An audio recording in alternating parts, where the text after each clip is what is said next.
పదాలతో జ్ఞానగీతి పలుకునటే ఆనందలీలా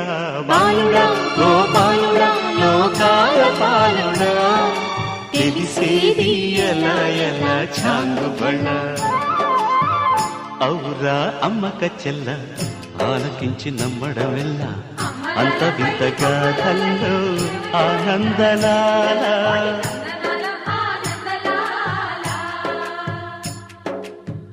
బాపురే బ్రహ్మకు చెల్ల వైనవంత వల్లించవల్ల రేపల్లె వాడల్లో ఆనందలీలా